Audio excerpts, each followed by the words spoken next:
उत्पत्ती या पुस्तकातून घेतलेले वाचन.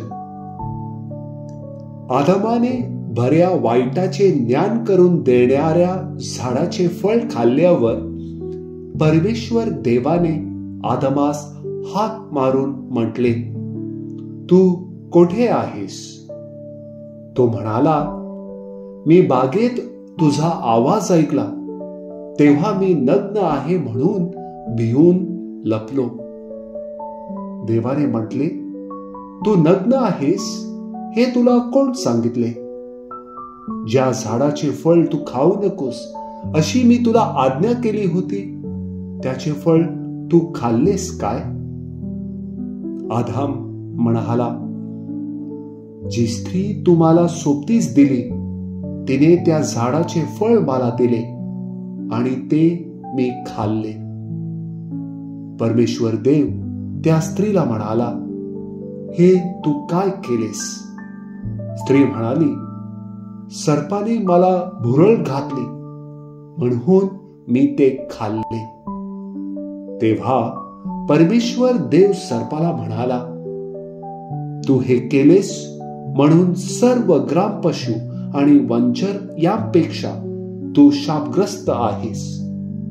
तू पोटाने चालशील आणि आयुष्यभर माती खाशील.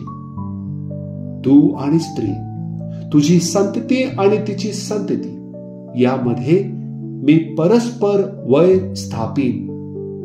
ती तुझे डोके टेचील आणि तू तिची टाच फोडशील. आदमाने आपल्या पत्नीचे नाव एवा ठेवले, कारण ती सर्व जीवधारी जनांची माता होती. प्रभूचा शब्द. देवाला धन्यवाद.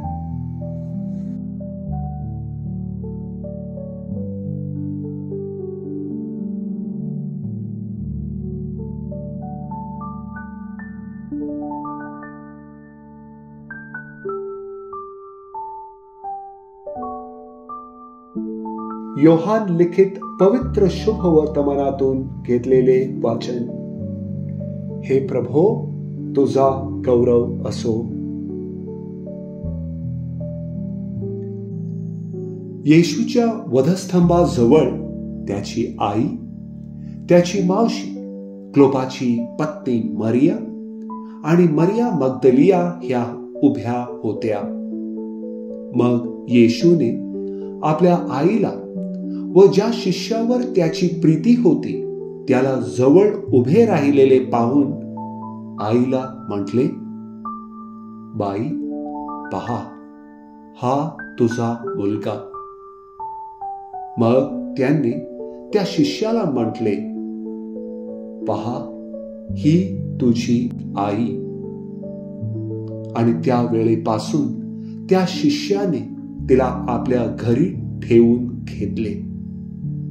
यानंतर आता सर्व पूर्ण झाले आहे हे जाणून येशूने शास्त्रलेख पूर्ण व्हावा म्हणून मला तहान लागली आहे असे म्हटले.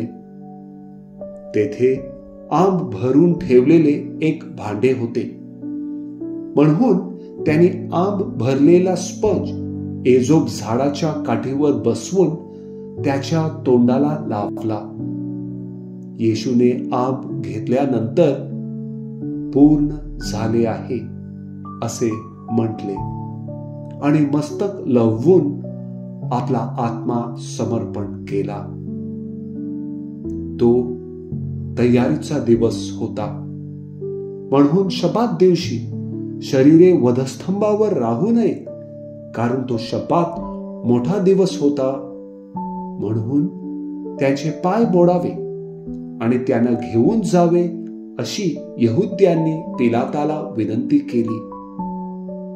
मग शिपायांनी येऊन त्याच्या बरोबर वधस्तंभावर खिळलेल्या पहिल्याचे व दुसऱ्याचे पाय मोडले. परंतु येशू जवळ आल्यावर तो मरून गेला आहे असे पाहून त्यांनी त्याचे पाय मोडले नाहीत. तरी शिपायातील एकाने त्याच्या खुशीत भाला भोसकला आणि लागलेच रक्त व पाणी बाहेर निघाले. प्रभूचे शुभ वर्तमान. हे प्रभू येशू ख्रिस्ता, तुझी स्तुती असो.